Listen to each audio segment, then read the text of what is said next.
得女仔有一樣嘢係真係要改㗎。增肥失敗會俾人打嘅，好矛啊佢呢個。係原來遇到嗰個挫折之後咧，係一件好事嚟嘅。咁但係好似真係嚟咗加拿大1年之後，覺得原來都可以考慮下喎。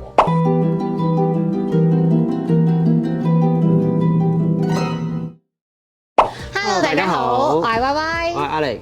我哋今日就會做呢一個2023年嘅年結。咁我諗首先我哋就講下我哋上年訂立嘅目標，我哋今年完唔完成到啦？咁我上年咧就訂立咗4個目標啦，就係增肥啦、揾到工作同埋未來個方向啦，同埋滑雪。咁首先講下增肥啦，咁增肥咧其實我失敗咗嘅。失敗。增肥失敗會俾人打嘅。咁其實我有 keep 住3-4個月有不斷咁食嘢做運動嘅，但係可能我方法未係好啱咯，可能浪費金錢，浪費有重有肥到少少嘅，好快就瘦翻，好快就瘦翻啦！食少1-2餐我即刻會瘦翻。咁所以我呢個增肥計劃係失敗，係啦，咁冇辦法咯，下年可能再繼續啩。咁所以浪費食物咁樣，好似做中年肥都冇嘅咁樣。咁之後咧就係因為我揾到自己目標啦，就係蛋糕同埋甜品啦，咁所以咧我都係揾翻相關嘅工作嘅。咁而家咧其實我就喺一個蛋糕店度做緊甜品啦，同埋做蛋糕嘅。未來我諗都會 keep 住喺呢個方向度發展嘅。咁滑雪簡單啲，我諗都有啲成績，有少少進步啦。咁我哋上年係諗住滑多啲雪嘛，但係其實到而家咧啲雪都係未到咯。希望嚟緊1-2月頭可以滑多少少咯。有少少進步嘅，我想下呢目標係買Step-on耶！Step-on啲人又話唔係真係咁好，所以考慮下啦。咁我上年定立咗4個目標啦，就係減肥啦、揾到工啦、考到車啦，同埋滑多啲雪啦。其實我冇特別去磅過話，我應該係冇上年咁肥嘅。好矛佢呢個，上年講緊咩？瘦翻少少啦，即係起碼去到一個自己係滿意嘅程度啦。最起碼我自己着衫，我覺得要接受到。最主要係嚟到加拿大咧，個容貌焦慮症咧減輕咗啊！我對於自己身形嗰個睇法係，原來其實都 OK 喎，唔係真係話肥得太誇張嘅。咁你問我有冇比起上年瘦咗？其實我諗點都瘦咗少少嘅。之前上有冇好啲啊？有。正啫！我覺得自己個氣色好好咯。我哋皮膚好咗好多，個精神好好，咁所以減肥係因為容貌焦慮啊嘛。所以 kind of 我係成功咗咯。希望下年我可以維持到呢一個即係咁好嘅心理狀態咯。其實佢上年嘅潛台詞係改善自己嘅心理狀態，滿意自己係啦，中意自己，中意自己係啦。第二樣就係成 break 嘅時候就揾到份工啦，咁就係整指甲啦。我覺得我工作環境同我老細真係幾好。咁因為我翻學啦，咁所以我就暫停咗一個 part time 啦。但係我老細就有需要嘅時候，佢都會叫我翻去幫手啦，同埋佢亦都隨時歡迎我翻去。所以其實我都幾開心揾到呢一份工嘅。最主要佢都幾好 pay 啦，咁所以都 OK。我呢份工係 local 啦，咁所以其實我 keep 住就要接觸好多唔同嘅外國人啦，做下咁同佢傾偈。對於打入呢度嘅圈子同埋融入呢度嘅生活，我覺得係一個幾好嘅起步點。咁然後第3個目標就係考車啦。咁我有嫖片啦，咁但係我就比較驚夜晚揸車咯，好散光，落雨同埋夜晚都係危險啲。係，但係成功咗，考到1 tip pass。滑雪，我都覺得呢樣嘢好難講。而家係上到山落到嚟咯。咁同埋應該會持續進步嘅，所以 OK。簡單嚟講就4/4啊，我係4/3咯。其實我非常滿意我2023年嘅呢一年啦。你話遇唔遇到挫折咧？呢度遇到嘅，但係原來遇到嗰個挫折之後咧，係一件好事嚟嘅。成年都 keep 住有呢一個咁嘅感覺咯。2023年嘅總結就係我完成得我嘅啦，我揾到我嘅方向啦，我過得係滿足嘅，同埋我係冇遺憾咯。好少有1年嘅總結，我係可以過得咁正能量。我今年嘅結論，我都係有呢個覺悟咯，即係覺得好多嘢睇快咗啦，或者係要發生都幾好啊，早啲發生仲好添咁。好多嘢你都控制唔到，既然控制唔到嘅時候，咁我哋就盡量向前行咯。我哋今年喺加拿大嘅生活係，我諗超多姿多彩咯。感受生活啫，我哋叫做。我哋都有好 work hard 嘅一面嘅，不過係的確去咗好多唔同地方。我哋 work hard play hard，study hard。心靈上好滿足。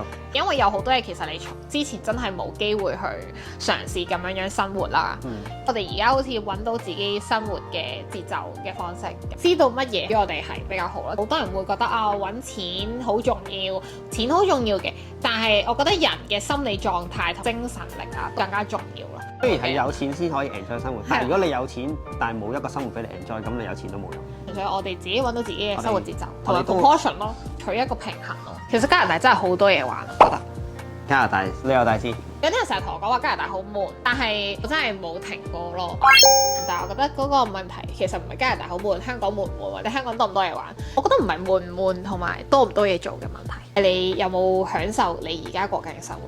你點樣可以喺你嘅生活入面揾到你自己嘅節奏？呢個先係最緊要。喺屋企，然後我睇套戲，可能食外賣咁咯。其實我都可以係一個好好嘅活動。但係你可能覺得好悶啊，我淨係可以睇戲，就會同你講我唔係喎，有好多戲等住我哋去睇喎。我哋可以有個 movie night 咁。所以其實有啲嘢係好取決於你個心態。最尾都係嗰個心態嘅問題。如果你係唔中意出去玩嘅，我當你呢邊好多人好多嘢玩，你都唔中意 social，你唔中意識朋友。咁其實對於你嚟講都係好悶嘅喎。咁心態問題啦，心態問題。咁我之前就落咗 Q&A 啦，咁我就揀咗幾條嚟答啦。咁好多人咧都會有興趣我關於我哋兩個人嘅夫妻相處到底係點樣啦。我哋喺加拿大呢段時間嘅夫妻關係係比香港好咗好多嘅，我自己覺得。咁可能其中一嚟就係因為我哋而家就未搞生意啦咁。係。因為其實搞生意我哋有好多生意好多爭吵或者好多意見啊，多少少拗撬嘅。我覺得係因為我哋兩個都冇咁 intense 啦，咁所以個人冇咁繃緊之餘，亦都好似開始比較揾到一個位，比較容易啲去大家理性討論多啲嘅。我覺得你要你知道對方中意啲乜嘢，你知道對方需要啲咩咯，就俾啲咩對方。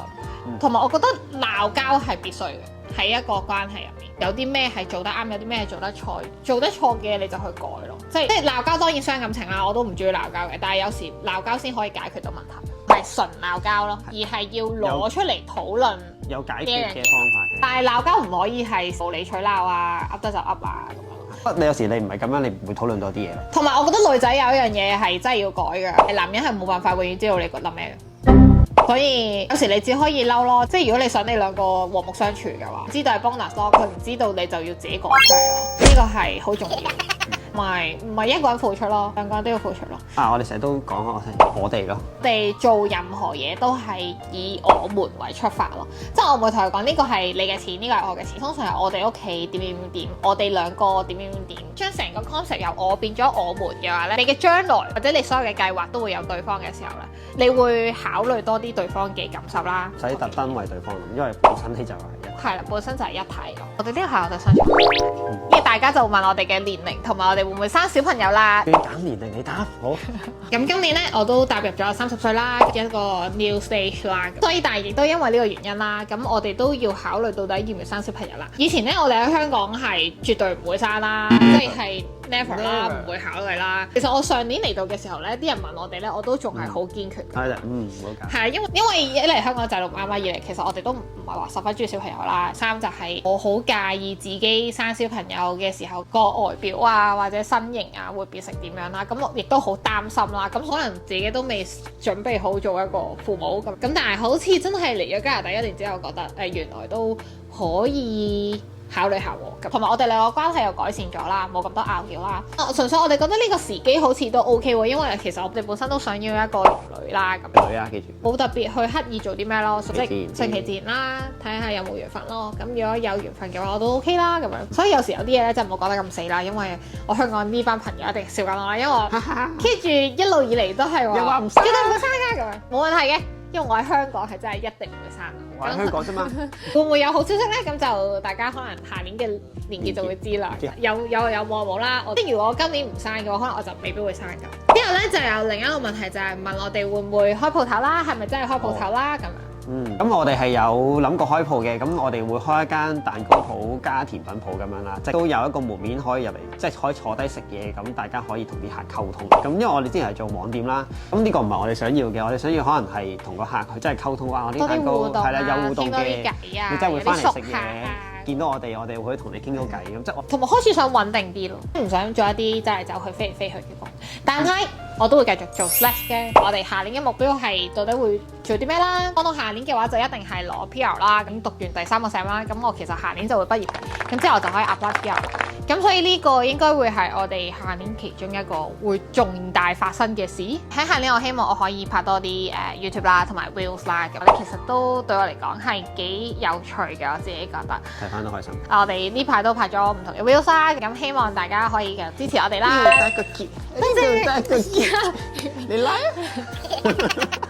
我哋睇下有啲咩有趣嘅題材咁。咁樣又可以拍下俾大家睇咯。記得 follow 我哋嘅 Instagram， 然後 YouTube 都會繼續嘅。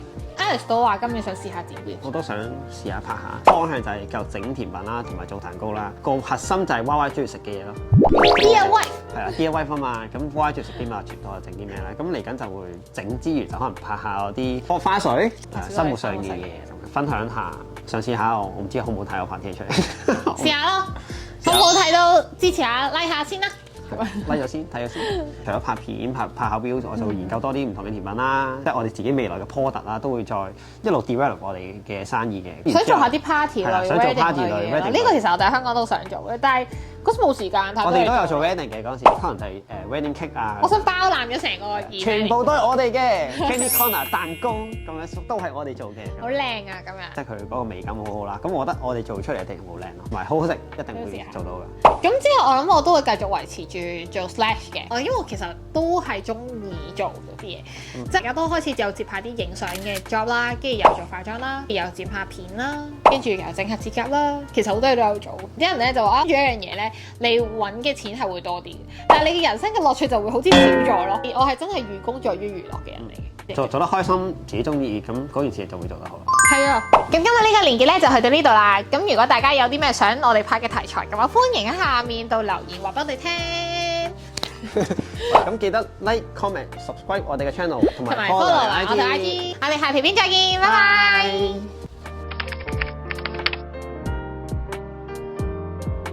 收好多錢啊！即係咁講，要玩都用錢噶嘛，即係呢個生活嚟噶嘛，你生活係要成本噶嘛，好正常啦。我哋冇使好多錢。唔由頭啊，你由頭啦，我要做翻嗰個動作。